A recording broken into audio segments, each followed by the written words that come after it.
আগের পর্বে আমরা দেখেছিলাম যে ইয়ান এখন রাজা হয়ে গেছে। তো সবার সামনে রাজসভার ভিতরে আসে এবং সিংহাসনে বসে যায়। আর প্রথমেও যে কথাটা বলে তাতে তো সবার মাথায় আকাশ ভেঙে পড়ে। এখানে আমরা হিজুর বাবাকেও দেখতে পাই। আসলে বিয়ের পর থেকে হিজুর বাবাও এখন রয়্যাল ফ্যামিলির একজন সদস্য হয়ে গেছে। ইয়ান বলে, চলুন তবে এবার আসল কথায় আসা যাক। আমি আপনাদের সবার সাথে আলোচনায় বসছি এই নিয়ে যে আমি রাজ পরিবারকে বিলুপ্ত করতে চাই, মানে রাজ পরিবার ভেঙে দিতে চাই। এটা শুনে সবাই তো অবাক হয়ে যায়। অন্যদিকে জয়হুন তো অনেক বেশি চিন্তায় ছিল যে ওদিকে কি না কি হচ্ছে। যেহেতু ইয়ান রাজ পরিবারকে ভাঙার কথা বলবে, তো এটা এতটাও সহজ হবে না। ও তো বকবক করে হিজুর মাথা খাচ্ছিল, যেটাতে হিজু রেগে ওকে ধমক দিয়ে চুপ করিয়ে দেয়। হিজু মনে মনে ভাবে ইয়ান ওকে আগে থেকে এসব বিষয়ে বলেছে। ফ্ল্যাশব্যাকে দেখা যায় হিজু ইয়ানের কাছে আসে আর বলে কাল তো তুমি রাজা হয়ে যাবে আর গ্র্যান্ড প্রিন্স থাকবে না। ইয়ান হেসে বলে, তুমিও তো রানী হবে, তুমিও আর গ্র্যান্ড প্রিন্সেস থাকবে না। এটা নিয়েই দুজনে হাসাহাসি করে। হিজু জিজ্ঞেস করে, তো রাজা হওয়ার পরে তোমার প্রথম কাজ কি হবে? ইয়ান এটা শুনে একটু দ্বিধায় পড়ে যায় এবং হিজুর হাত ধরে বলে, আমি জানি আমি যাই করি না কেন তুমি সব সময় আমার পাশে থাকবে। হিজু বলে, চিন্তা করো না, আমি সব সময় তোমার সাথেই থাকবো। ইয়ান এবার একটু সাহস করে বলে, রাজা হওয়ার পরে আমি প্রথম যেটা করব সেটা হলো রাজ পরিবারকে ভেঙে দেওয়া, মানে রাজ পরিবার বলতে আর কিছুই থাকবে না।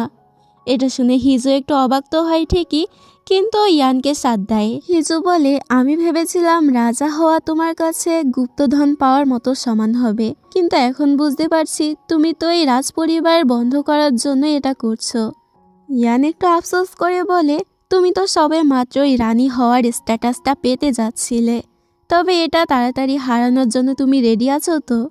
হিজু বলে, আমি কখনোই বলিনি যে আমার রানী হওয়ার স্ট্যাটাস লাগবে, বরং আমি এতেই খুশি যে আমি তোমার সাথে থাকতে পারবো। এটা বলে ও ইয়ানকে জড়িয়ে ধরে। তো দুজনের মধ্যে এসব বিষয় নিয়ে আগে থেকে আলোচনা হয়ে যায়। বর্তমান সময় আসলে সবাই মিলে তো রাজপরিবার ভাঙা নিয়ে ইয়ানের বিরোধিতা করে। কেউই ইয়ানের সাথে একমত হয় না, তবে ইয়ান কারোর কথাই শোনে না এবং ডংওকে সব কিছুর ব্যবস্থা নিতে বলে। ডংও এখানে ইয়ানের বিরোধিতা করে আর বলে, রাজপরিবারকে ধ্বংস করা কখনোই সম্ভব নয়। রাজপরিবারের এক্সিস্টেন্স অনেক বেশি শক্তিশালী, আর রাজপরিবারকে কখনোই নিজেদের যোগ্যতা প্রমাণ করার দরকার পড়ে না। ইয়ান এটা শুনে হাসে আর বলে, জনগণ যাকে রাজা হিসেবে চায় না, আমিও তাকে রাজা হিসেবে চাই না। এই কথাটা তো তুমি বলেছিলে ডংও, ভুলে গেছো নাকি? ডংও উত্তরে বলে, কত রাজা তো আসবে আর যাবে, কিন্তু ক্রাউন তো ঠিকই থেকেই যাবে। অন্যদিকে দেখা যায় হিজু ও ইয়ানকে নিয়ে চিন্তা করছিল যে সবাই মিলে যদি ইয়ানের বিরোধিতা করে, এ সময়ও জয়হুনের থেকে জানতে পারে রাজপরিবারের লোকেরা ইয়ানের বিরোধিতা করবে না ঠিকই, তবে পলিটিশিয়ানরা করতে পারে। হিজু এতে ভাবে তার মানে এখন ইয়ানকে কারোর প্রতি নির্ভর হলে চলবে না, ও শুধু জনগণের সমর্থন দরকার। অপরদিকে রাজসভা শেষ হওয়ার সাথে সাথেই ডংও যখন বাইরে বের হয়, সমস্ত মিডিয়ার লোকেরা ওকে ঘিরে ধরে আর জিজ্ঞেস করতে থাকে, রাজা ইয়ান কি সত্যি রাজপরিবার ভেঙে দেওয়ার সিদ্ধান্ত নিয়েছে? সব জায়গায় এটা নিয়ে নিউজ হয়ে যায়। এদিকে রাজমাতা জেলে আসে নিজের বাবার সাথে দেখা করতে।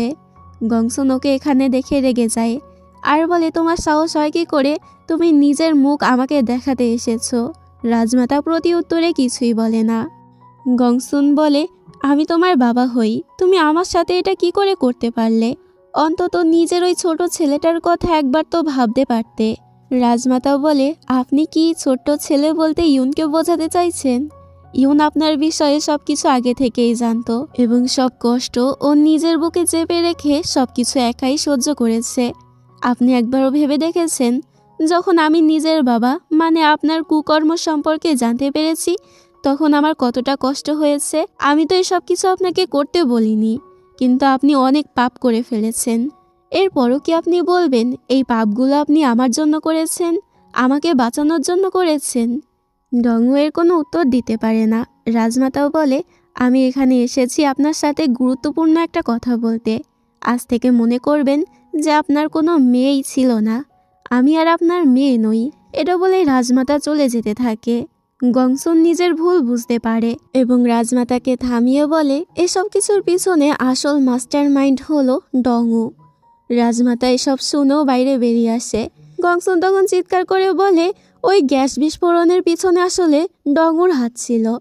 রাজমাতা এটা শুনতে পায়, তবে কিছু না বলে চলে যেতে চায়, কিন্তু বের হওয়ার পথেই রাজমাতা ডংউকে দেখে থমকে যায়। ডংউ খুবই অদ্ভুতভাবে তার দিকে এগিয়ে আসে, যেটা দেখে রাজমাতা নিজেও ভয় পেয়ে যায়। ডংউ বলে চলুন আমি আপনাকে প্রাসাদ অবধি পৌঁছে দিই। তখনই রাজমাতার কাছে ইউনের কল আসে, তবে রাজমাতা কলটা রিসিভ করে না। অন্যদিকে হিজোর বাবা বাড়িতে আসতে না আসতেই তেজু এবং দায়ং তাকে ঘিরে ধরে এবং জিজ্ঞেস করতে থাকে ইয়ান কি সত্যি রাজপরিবার ভেঙে দিতে চলেছে? সে তো সবেমাত্র রাজা হয়েছে।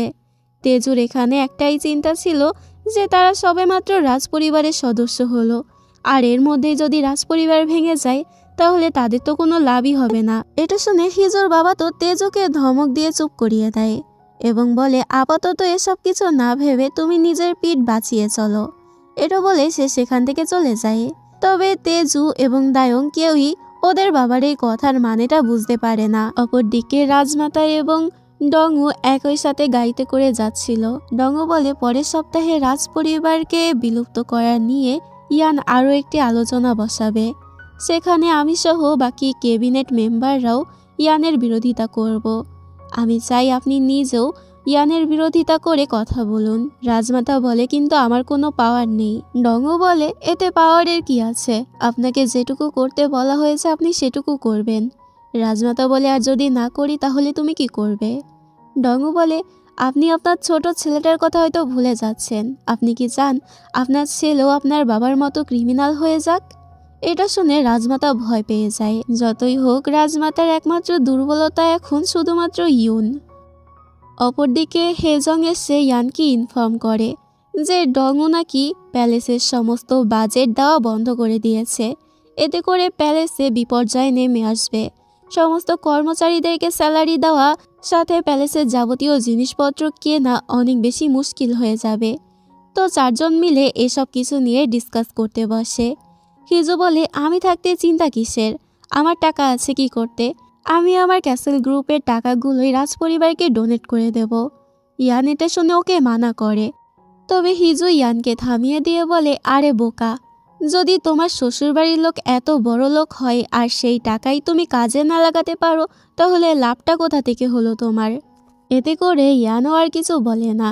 তো যাই হোক, হিজো নিজের টাকা থেকে রাজপরিবারকে ডোনেশন দিয়ে দেয়, যার কারণে ডংউর দেওয়া বাজেটেরও আর কোনো দরকার হয় না এবং এই খবর ডংউ সহকারী ডংউকে দিয়ে দেয়।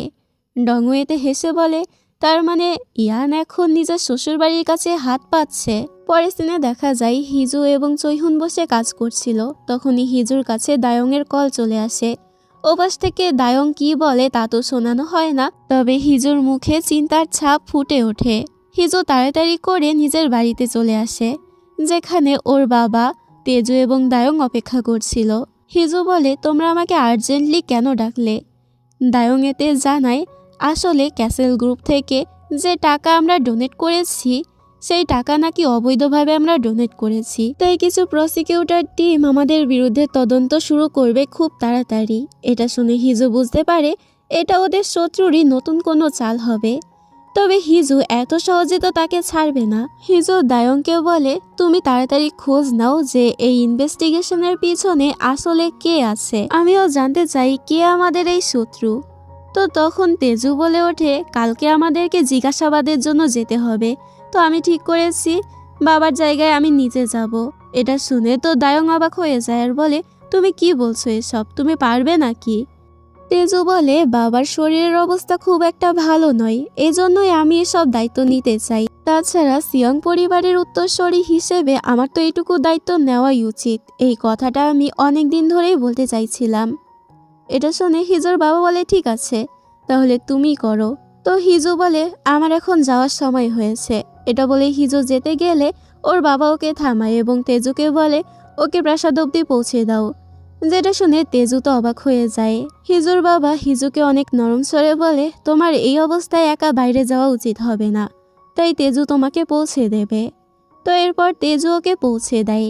হিজু তেজুকে বলে, যদি তোমার আমার কোনো সাহায্যের প্রয়োজন হয় তবে তুমি বলতে পারো। তেজু অবাক হয়ে বলে, তুমি কি আমাকে নিয়ে চিন্তা করছো? হিজু একটু অপ্রস্তুত হয়ে যায় আর বলে, তুমি বেশিই ভাবছো, এমন কিছুই না। আসলে তুমি এত বড় দায়িত্ব নিয়েছো, এজন্য আমার চিন্তা হচ্ছে যে তুমি ঠিকভাবে করতে পারবে কিনা। তেজু বলে, চিন্তা করো না, আমিও অনেক বড়লোক ফ্যামিলি থেকে বিলং করি, এটুকু কাজ আমার কাছে কোনো ব্যাপার না। হিজু এখানে এক নিঃশ্বাসে বলে দেয়, আমি ভাবছি এখন থেকে আমি তোমার প্রতি বেশি কঠোর হব না, তোমার প্রতি একটু নরম হওয়ার চেষ্টা করব ওপ্পা। আসলে কোরিয়ায় ভাইদেরকে ওপ্পা বলা হয়। তো এই প্রথমবার হিজুর মুখ থেকে ওপ্পা ডাক শুনে তেজু তো অনেক বেশি খুশি হয় এবং বলে, কি বললে আবার বলো তো। তবে হিজু লজ্জা পেয়ে তাড়াতাড়ি সেখান থেকে ভেগে যায় আর তেজু এটা দেখে হাসতে থাকে। ভিতরে এসে হিজু ইয়ানের সাথে দেখা করে এবং খুশি হয়ে আজকের সকল ঘটনা সম্পর্কে ইয়ানকে খুলে বলে। আজ ওর বাবা ওর সাথে অনেক ভালো ব্যবহার করেছে, সাথে ওর ভাইয়ের সাথেও সম্পর্কটা একটু হলেও ভালো হয়েছে, তাই হিজু অনেক খুশি ছিল। ও খুশি হয়ে ইয়ানের সাথে গল্প করে এবং ইয়ানকে বলে, তুমি কখনোই কারো কাছে মাথা নত করবে না, সবসময় সবার সামনে নিজের বুক ফুলিয়ে চলবে, আত্মসম্মানের সাথে চলবে। ইয়ান হেসে বলে, ঠিক আছে। অন্যদিকে ইউন ঘুমাচ্ছিল এবং রাজমাতা ওর মাথায় হাত বুলিয়ে দিতে দিতে ভাবতে থাকে যে ডংউ ওনাকে কি বলে হুমকি দিয়েছে। সিন ফ্ল্যাশব্যাকে গেলে দেখতে পাই ডংউ বলে, আপনি কি চান যে আপনার ছেলেকেও আপনার বাবার মতো সবাই ক্রিমিনাল হিসেবে জানুক? রাজমাতা বলে, তুমি কি বলতে চাইছো? ডংউ বলে, আমি বলতে চাইছি যে আগের রাজা ইয়ানকে রাজা বানানোর ডিক্রি জারি করে গিয়েছিল, তবে আপনি সেই রয়্যাল কমান্ডটা নিজে থেকে লুকিয়ে রেখেছিলেন এবং নিজের ছেলেকে রাজগদিতে বসিয়েছিলেন। তো এটা তো ভয়ঙ্কর ধরনের অপরাধ, তাই অবৈধ রাজাকে সবাই তো ক্রিমিনাল হিসেবেই জানবে, তাই না? এটা শুনে রাজমাতা হতবাক হয়ে যায় এবং কি বলবে বুঝতে পারে না। বর্তমানে এসব কিছু ভেবে রাজমাতা অনেক বেশি চিন্তায় পড়ে যায়। পরের দিন আমরা তেজুকে দেখতে পাই যে কনফারেন্সের জন্য চলে আসে। সমস্ত মিডিয়ার লোকেরা ওর কাছে জিজ্ঞেস করতে থাকে যে ক্যাসেল গ্রুপ কি সত্যি রাজ পরিবারকে ফান্ড দিয়েছে, মানে ডোনেট করেছে। তেজু ওদের মুখের উপরে কথা ছুড়ে দিয়ে সেখান থেকে চলে যায়, ওদেরকে পাত্তা না দিয়ে। এদিকে হেজং ইয়ানকে বলে, আপনার মনে হয় না রাজমাতার সাথে একবার দেখা করে নেওয়া উচিত? তবে ইয়ান নিষেধ করে দেয় এবং বলে, সে সবেমাত্র এত বছর ধরে তার মনে চলতে থাকা যুদ্ধটাকে থামিয়েছে, তাই এখন তার রেস্ট করা প্রয়োজন। অন্যদিকে আমরা রাজমাতা আর ইউনকে দেখতে পাই, যারা নিজের প্যালেস থেকে অন্য জায়গায় শিফট হচ্ছিল। দূর থেকে হিজু এটা দেখে অবাক হয়ে যায়। চৈহুন বলে, যখন থেকে গংসুনের অপরাধ সবার সামনে এসেছে তখন থেকে রাজমাতা কাউকে নিজের মুখ দেখাতেও অনেক বেশি লজ্জাবোধ করছে, তাই তিনি এখান থেকে শিফট হয়ে যাচ্ছে। তো যাওয়ার আগে হিজু একবার রাজমাতার সাথে কথা বলতে আসে আর রাজমাতার কাছে হেল্প চায় ইয়ানের জন্য। রাজমাতাও বলে, আমি বুঝতে পারছি না যে ডংউ সত্যিটা তোমাদের সামনে আসার পরও তোমরা কেন ডংউকে শাস্তি দিচ্ছ না, তবে আমি বুঝতে পেরেছি ইয়ানের পক্ষে এটা অনেক বেশি কঠিন। এখানে রাজমাতা এবং হিজুর মধ্যে কি কথা হয় তা তোমরা একটু পরে গিয়ে জানতে পারবে। তো রাজমাতাকে দেখা যায় যে ডংউর কাছে কল করে এবং বলে, আমি তোমার শর্তে রাজি আছি। ডংউ হেসে বলে, না রাজি হয়ে আপনি কোথায় বা যেতেন? এর পরের দিন দেখা যায় ইয়ান রাজসভায় আসে এবং সবার সামনে নিজের সিদ্ধান্ত নিয়ে কথা বলতে চায় যে রাজপরিবারের এখন থেকে আলাদা কোনো মর্যাদা হবে না, বরং সমস্ত মানুষেরই সমান অধিকার থাকবে, সমান স্ট্যাটাস থাকবে, কেউ কারোর থেকে কম বা র্যাঙ্কে উঁচু নিচু হবে না। এসব শুনে সবাই ওর বিরোধিতা করে, তবে ইয়ান কারো কথা শোনে না। ডংউ তখন ইয়ানের বিরুদ্ধে গিয়ে বলে, আপনি কি বলতে চাইছেন যে রাজপরিবার এভাবে ধ্বংস হলে জনগণের জন্য ভালো হবে? আপনি কি ভুলে যাচ্ছেন যে দেশের জনগণ বেশিরভাগ দিক থেকেই আমাদের রাজপরিবারের উপরে নির্ভরশীল, ইকোনমিক দিক থেকে, কালচারের দিক থেকে, বাকি সব দিক থেকেই। তখনই হিজু বলে ওঠে, আর সেই কারণেই কি তুমি রাজা ইয়ানকে মারার চেষ্টা করেছিলে? হিজুর এমন কথা শুনে সেখানে উপস্থিত সবাই তো অবাক হয়ে যায়। তবে হিজু কোনো কথা না বলে সরাসরি রেকর্ডিং চালু করে দেয়, যেটা মূলত রাজমাতা এবং ডঙুর কথোপকথনের একটা রেকর্ডিং ছিল। মূলত এটা সেই সময়ের রেকর্ডিং যে সময় ডঙু রাজমাতাকে হুমকি দিচ্ছিল এবং সেখানে স্পষ্টভাবেই ডঙু স্বীকার করছিল যে ওই ইয়ানকে মারার চেষ্টা করেছে। ফ্ল্যাশব্যাকে দেখা যায় জেলে যখন রাজমাতার সাথে ডঙুর দেখা হয়ে যায় তখন ইয়ন তার কাছে কল করেছিল, তবে রাজমাতা কলটা রিসিভ না করে তাড়াতাড়ি নিজের ফোনের রেকর্ডিংটা অন করে দেয়, যার কারণেই ওদের এই সমস্ত কথোপকথনটাই রেকর্ড হয়ে গিয়েছে। এবং সেই সময় রাজমাতা হিজুকে হেল্প করার জন্য সেই রেকর্ডিংটা তুলে দেয় ওর হাতে। সবটা শুনে হিজু অনেক বেশি ইমোশনাল হয়ে যায়, কারণ ডঙুকে ও অনেক বেশি বিশ্বাস করেছিল। ইয়ান তো নিজের কানকেই বিশ্বাস করতে পারছিল না, কারণ ডঙুকে ও নিজের বেস্ট ফ্রেন্ড মনে করত। তখন একজন মিনিস্টার বলে ওঠে, আমাদেরকে সমস্ত প্রমাণ আগে যাচাই করা উচিত। তবে ইয়ান তাকে থামিয়ে দেয় এবং ডঙুকে বলে, আমি তোমার কাছ থেকে জানতে চাই যে এসব কি সত্যি কিনা। তবে ডঙু আর কোন মুখে কথা বলবে, ও চেয়েও নিজের মুখ থেকে একটা শব্দও বের করতে পারে না এবং হিজুর দিকে এই নজরে তাকিয়ে থাকে। হিজু চোখ মুখ শক্ত করে ওর দিকে তাকিয়ে থাকে। এরপর হিজু সেখান থেকে বেরিয়ে আসে এবং ভেতরে ডঙু এবং ইয়ান একসাথে কথা বলছিল। ইয়ান ওকে শেষবারের মতো জিজ্ঞেস করে, তুমি কি সত্যি আমাকে মারার চেষ্টা করেছিলে? ডঙু বলে হ্যাঁ। ইয়ান অনেকটা ইমোশনাল হয়ে যায় আর জিজ্ঞেস করে কেন? ডঙু বলে, কারণ আপনি আমার থেকে হিজুকে কেড়ে নিয়েছেন। আমি আপনাকে বারবার নিষেধ করেছিলাম, কিন্তু আপনি আমার কথা শোনেননি। ভুল আপনারই ছিল, তাই আমি এটা করেছি। ইয়ান হেসে বলে, ভুল আমার ছিল না, বরং ভুল তোমার ছিল, কারণ হিজু কখনোই তোমার ছিল না যে আমি ওকে তোমার থেকে কেড়ে নেব। এটা বলে ইয়ান সেখান থেকে বেরিয়ে আসে এবং ডঙু সেখানে দাঁড়িয়েই কান্না করতে থাকে। তো যেহেতু এটা প্রমাণ হয়ে গেছে ডঙু ইয়ানকে মারার চেষ্টা করা হলো, তাই হয়তো ডঙুকে অ্যাটেন্ড টু মার্ডার কেসে গ্রেপ্তার করা হয়, কিন্তু আমাদেরকে ওর গ্রেপ্তার করার দৃশ্যটা সরাসরি দেখানো হয় না। বাইরে হিজু ওর জন্য অপেক্ষা করছিল। ইয়ান সেখানে আসতেই হিজু জিজ্ঞেস করে, তুমি ঠিক আছো তো? ইয়ান বলে হ্যাঁ। হিজু তখন ওকে জড়িয়ে ধরে সান্ত্বনা দেয়। পরের দিনে দেখা যায় তেজু সেই ডোনেশনের বিষয়ে প্রসিকিউটরদের তদন্তের বিষয়টা খুব ভালোভাবেই হ্যান্ডেল করে নিয়েছে। আর ইয়ান সিদ্ধান্ত নিয়েছে রাজপরিবার থাকবে নাকি বিলুপ্ত হয়ে যাবে এটা সম্পূর্ণ জনগণের মতামতের উপরেই নির্ধারণ করা হবে। তো এটা নিয়ে সমস্ত জায়গায় নিউজ হয়ে যায় আর সবাই এই বিষয়ে কথা বলতে থাকে। এদিকে হিজু এবং ইয়ান শান্তিতে একে অপরের হাত ধরে হেঁটে যেতে থাকে। ইয়ান বলে, তুমি কি আমার নাম জানো? হিজু বলে, তুমি কি আমাকে পাগল ভেবেছো যে আমি নিজের হাজবেন্ডের নামই জানবো না? ইয়ান বলে, তাহলে তুমি কখনো আমাকে আমার নাম ধরে কেন ডাকো না? হিজু বলে, কারণ তুমি গ্র্যান্ড প্রিন্স ছিলে। ইয়ান বলে, কিন্তু এখন তো আর নই। এখন থেকে আমি চাই তুমি আমাকে আমার নাম ধরে ডাকবে। হিজু বলে, আচ্ছা ঠিক আছে, ডাকবো। অন্যদিকে দেখা যায় উইকেন্ডে ছুটি পেয়ে এরা দুজন বাসের জন্য অপেক্ষা করছিল ঘুরতে যাবে বলে। এ সময় হেজং বলে, রাজপরিবার শেষ হয়ে যাচ্ছে এটা ভেবে তুমি কষ্ট পাচ্ছ তাই না? কারণ তুমি তো ছোট হতেই রাজপরিবারে বড় হয়েছ। জয়হুন বলে, বিষয়টা এমন নয়, রাজপরিবার শেষ হয়ে যাচ্ছে তাতে কি হয়েছে? আমার কাছে আমার গ্র্যান্ড প্রিন্স ইয়ান এবং গ্র্যান্ড প্রিন্সেস হিজু তো আছে। তখন জয়হুনকে একটু নিচু হতে বলে। জয়হুন নিচু হতেই টুপ করে ওর ঠোঁটে একটা কিস করে দেয়, যেটাতে জয়হুন তো পুরোই শকড হয়ে যায়। হেজং বলে, কেন তোমার এটা পছন্দ হয়নি? জয়হুন বলে, আরে না, আমার অনেক পছন্দ হয়েছে। এটা বলেই ও ওকে কিস করে দেয় এবং দুজন একে অপরকে কিস করতে থাকে। এই সময় সেখানে বাস চলে আসে এবং সেই বাসের ভিতরে ম্যাডাম জয় সহ বাকি সার্ভেন্টরা ছিল যারা উইকেন্ডে ছুটি কাটাতে যাচ্ছিল। ওরা তো ভিতর থেকে এদের দুজনকে কিস করতে দেখে ফেলে এবং হাসাহাসি করতে থাকে। হেজং জয়হুনকে বলে, প্রতি বছর আমি কিন্তু তোমার সাথে চেরি ব্লসম দেখতে যেতে চাই। জয়হুন এতে রাজি হয়ে যায়। পরের সিনে দেখা যায় যে জনগণ সবাই রাজপরিবার শেষ হওয়াতেই ভোট দিয়েছে। তো জনগণের মতামত অনুযায়ী ইয়ান নিজের কথা রাখে এবং রাজপরিবার বিলুপ্ত হওয়ার একটা ডিক্রি জারি করে আর সেটাতে নিজের সিল মেরে দেয়। তো অফিসিয়ালি এখন থেকে রাজপরিবার বলতে আর কিছুই রইল না।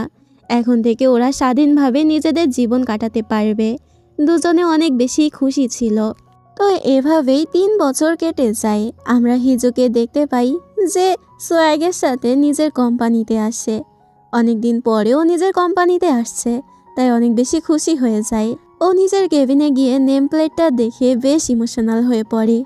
কিন্তু যখনই ও টেবিলের উপরে রাখা ফাইলগুলো দেখে তখন ওর মাথা তো পুরো খারাপ হয়ে যায়। হেজং জানায় যে এগুলো সবকিছু তেজু ওর জন্য জমিয়ে রেখে গেছে। হিজু তো এতে প্রচন্ড রাগ হয়। এরপর সেখানে তেজু ওর সাথে দেখা করতে আসে। তেজু আর এখন কোম্পানিতে কাজ করতে চায় না, কারণ ও অনেক বেশি ক্লান্ত, তাছাড়াও অনেক বেশি অলস। হিজু বলে, তাহলে তুমি কি ঠিক করেছো, তুমি বসে বসে খাবে? তেজু বলে, দেখো কিছুদিন পরে বাবাও রিজাইন দেবে, তার বয়স হয়ে গিয়েছে, আর আমিও এখন কাজ করতে পারবো না, কারণ দায়ং এখন প্রেগনেন্ট, তো ওর সাথেই আমাকে সবসময় থাকতে হবে। দায়ং যে প্রেগনেন্ট এটা শুনে হিজু অবাক তো হয় ঠিকই, কিন্তু এটা বুঝতে পারে তেজু শুধুমাত্র বাহানা দিচ্ছে কাজ করবে না বলে। তাই ও রেগে তেজুকে তাড়া করে, আর তেজু ভয়ে সেখান থেকে দৌড় দেয়। অন্যদিকে আমরা ইয়ান এবং চৈহুনকে দেখতে পাই। ইয়ান তো একজন এখন ঘরোয়া স্বামী হয়ে গেছে এবং ও তো এখানে রান্নার কাজ করছিল, আর ওদিকে হিজু কোম্পানি সামলাচ্ছিল। চৈহুনের সময় ওকে টিটকারি করে বলে, আপনার ওয়াইফ বাইরে কোম্পানিতে কত হার্ড ওয়ার্ক করে আর আপনি সারাদিন বাসায় বসে থাকেন। ছি পুরুষ, ছি, কি লজ্জা। এটা শুনে চৈহুনের উপরে ইয়ানের তো বেশ রাগ হয়। তবে তখনই হিজু ওকে কল করে জানায়, আজ আমি তোমার সাথে ডিনার করতে পারবো না, কারণ অনেক বেশি কাজ আছে। এটাতে ইয়ানের মনটা খারাপ হয়ে যায়। তো আর কি করার, ওরা দুজনে রান্না ধুয়ে একটা রেস্টুরেন্টে যায় খাবার খাওয়ার জন্য। খাবার খাওয়ার সময় ইয়ান চৈহুনের হাতে একটা অ্যানিভার্সারি রিং দেখতে পায়। এতেও অবাক হয়ে যায়। চৈহুন জানায়, এটা আমার আর হেজংয়ের 3rd অ্যানিভার্সারি রিং। চৈহুন আরও বলে, আপনার মনে হয় না এখন আপনাদেরও একটু রিং বদল করে নেওয়া উচিত, কারণ আগের বারে আপনাদের মধ্যে তো শুধু কন্ট্রাক্টে বিয়ে হয়েছিল, সব কিছু তো আসল ছিল না। ইয়ান বলে, তুমি ভুল বুঝছো, তখন সব কিছু নকলও ছিল না। চৈহুন বলে, কিন্তু আসলও তো ছিল না, তাই না? এতে ইয়ান আর কিছু বলতে পারে না। এরপর বাড়ি ফিরে আসলে ম্যাডাম চৈ ওকে ওর নতুন খাট দেখিয়ে দেয়। ম্যাডাম চৈ বারবার ইয়ানকে ইয়োর ম্যাজেস্টি বলে এখনও ভুল করে, যেটাতে ইয়ানের বেশ বিরক্ত লাগে। এরপর অনেক রাত হয়ে যায়। হিজু বাড়িতে ফেরে এবং ইয়ানকে এই অবস্থায় দাঁড়িয়ে থাকতে দেখে ও তো ভয় পেয়ে যায় আর বলে, তুমি এত রাতে ঘুমাওনি কেন? ইয়ান বলে, তোমার হাজবেন্ড হিসেবে আমি তোমাকে ছাড়া কিভাবে ঘুমাতে পারি? হিজু তো অনেক বেশি খুশি ছিল, কারণ দেশের নাম্বার 1 প্রফেশনাল এক্সিকিউটিভ টিম ওকে চয়েস করেছে, ওর কোম্পানিকে চয়েস করেছে। এর মানে ওর কোম্পানির র্যাঙ্ক আরও বাড়বে। তো হিজু এত বেশি এক্সাইটেড ছিল যে ইয়ানের কোনো কথা না শুনেই তাড়াতাড়ি ফ্রেশ হওয়ার জন্য চলে যায়, আর ফ্রেশ হয়ে এসেই ঘুমিয়ে পড়ে। ইয়ান ওকে বলে, তোমার মনে হয় না যে আমাদেরও একটা রিং নিয়ে নেওয়া উচিত, কারণ প্রত্যেক কাপলদের হাতেই তো রিং থাকে। কিন্তু ততক্ষণে হিজু ঘুমিয়ে একেবারে আলিপুরে চলে গিয়েছিল, যার কারণে ইয়ানের কোনো কথাই ওর কান যায় না। এতে ইয়ানের একটু খারাপ লাগে। পরের দিন রাজমাতার সাথে ইয়ান একটা শপিং মলে আসে। রাজমাতা যেহেতু মিউজিক পছন্দ করে, তাই উনি চাই যেন ইউনও একজন মিউজিশিয়ান হয়, তাই এখানে ইউনের জন্য একটা ইনস্ট্রুমেন্ট কিনতে এসেছিল। তো ইয়ান এখানে সেই ইনস্ট্রুমেন্টটা নিজের টাকা দিয়েই কিনে দেয়। ইয়ান আরও জানতে পারে ইউন এখন স্কুলে যাওয়ার সাথে সাথে ম্যাথ একাডেমিতেও যায়, যেটাতে ইয়ান ইউনের জন্য বেশ খুশি হয়। তো এখান থেকে আমরা বুঝতে পারি রাজমাতা এবং ইয়ানের সম্পর্কটা আগে থেকে বেশ ভালোই হয়েছে। হিজুর বাবা ওর সাথে কোম্পানিতে দেখা করতে আসে। হিজুর বাবা এখন রিজাইন করতে চলেছে এবং সমস্ত দায়িত্ব ওকে দিতে চলেছে। তবে যাওয়ার আগে হিজুর বাবা ওকে বলে, আমি কখনোই চাইনি তোমাকে হারিয়ে দিতে, আমি শুধু তোমাকে অন্যদের সাথে ফাইট করা থেকে থামাতে চেয়েছিলাম, যাতে তুমি হার্ট না হয়ে যাও। এটা বলেই সেখান থেকে সে চলে যায়, আর হিজু তার কথা শুনে ইমোশনাল হয়ে যায়। অন্যদিকে চৈহুনের ফ্লাওয়ার শপে ইয়ান এসেছিল ফ্লাওয়ার বুকে কিনতে, যাতে ওই ফ্লাওয়ার বুকে দিয়ে ও হিজুকে আবারও প্রপোজ করতে পারে। চৈহুন ওকে তাড়াতাড়ি পিছনে তাকাতে বলে। পিছনে তাকালে ইয়ান দেখতে পাই হিজু তো আগে থেকেই সেখানে এসে সবকিছু শুনে ফেলেছে। তো ইয়ান এতে বেশ লজ্জা পেয়ে যায়। এরপর ওরা দুজনে বাড়িতে ফিরে আসে। হিজু বলে, তাহলে তুমি এই ফুলটা আমাকে আবারও প্রপোজ করার জন্য কিনেছো? ইয়ান বলে, হ্যাঁ, আমি চাই আবারও নতুন করে তোমাকে বিয়ে করতে। হিজু বলে, কিন্তু আমাদের তো একবার বিয়ে হয়েছে, তাহলে আবার দ্বিতীয় বিয়ের কি প্রয়োজন? এটা বলেও ফুলটা নিয়ে দৌড়ে ড্রয়িং রুমে চলে আসে এবং ইয়ানের সেই পাখাটা ধরে মুখের সামনে দোলাতে থাকে। ঠিক সেইভাবে যেভাবে ইয়ান প্রথমবার ওর সামনে করেছিল। হিজো ইয়ানকে বলে, তো বলো তুমি কবে থেকে আমাকে ভালোবেসে ফেলেছো? ইয়ান কোনো সংকোচ ছাড়াই বলে, যেদিন আমি তোমাকে প্রথম দেখেছিলাম সেদিনই আমি তোমার প্রেমে পড়ে গিয়েছিলাম। তবে আমি ভেবেছিলাম যে আমাদের হয়তো আর কখনোই দেখা হবে না, কিন্তু এরই মধ্যে ইউনের সেই রয়্যাল বার্থডের দিন আমি তোমাকে দেখতে পাই। তারপর থেকেই আমাদের মধ্যে আস্তে আস্তে এই বন্ডিংটা তৈরি হলো। হিজো তো এটা শুনে অনেক বেশি খুশি হয়ে যায় এবং ইয়ান গিয়ে টুপ করে ওকে কিস করে দেয়। পরের দিন ইয়ান একটি মিউজিয়ামে যায়। রাজপরিবার শেষ হওয়ার পর থেকে সেই ড্রাগন রব এই মিউজিয়ামে রাখা হয়েছে। ইয়ান সেটার সামনে দাঁড়িয়ে থাকে এবং ভাবতে থাকে ছোটবেলায় এটা পড়ার কারণে ওকে ওর বাবার হাতে মার খেতে হয়েছিল, কিন্তু এই ড্রাগন রব পরেই ও সমস্ত রাজপরিবারকে শেষ করেছে। এগুলো ভেবে ইয়ান বাইরে বেরিয়ে আসে, যেখানে হিজো ওর জন্য অপেক্ষা করছিল। হিজো ওর হাত ধরে সেখান থেকে নিয়ে যায়।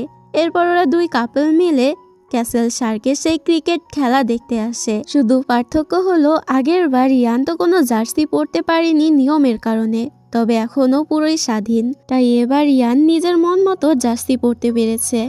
দেখা যায় ক্যাসেল শার্কের সেই টিমই ক্রিকেট খেলায় জিতে যায় এবং তখন বিগ স্ক্রিনে জয়হুন এবং হেজংকে দেখানো হয়। তারপর পরই ইয়ান আর হিজুকেও দেখানো হয়। তো ওদেরকে দেখা মাত্রই আগের মতো সবাই চিল্লিয়ে ওদেরকে কিস করার জন্য বলে। এবার আর ওদের কোনো রকম পিছু টানছিল না, তাই দুজন একে অপরকে কিস করে দেয়। আর এখানেই আমাদের এই ড্রামাটির হ্যাপি এন্ডিং হয়ে যায়। তোমাদের কাছে ড্রামাটি কেমন লেগেছে তা অবশ্যই কমেন্ট করে জানিও। আর হ্যাঁ, দেখা হবে অন্য কোনো ড্রামা নিয়ে। তবে তোমরা কিন্তু আমার ভিডিওতে লাইক কমেন্ট অনেক কম করো, তাই আমি চাই এই শেষ পর্বে তোমরা একটু লাইক কমেন্ট করে দাও। আর এমন নতুন নতুন ড্রামা পেতে চ্যানেলটা একটু সাবস্ক্রাইবও করে দিও, নাহলে তোমাদের কাছে ড্রামা কিভাবে পৌঁছাবে বলো তো। যাই হোক, বিদায় নিচ্ছি, দেখা হবে পরের ভিডিওতে।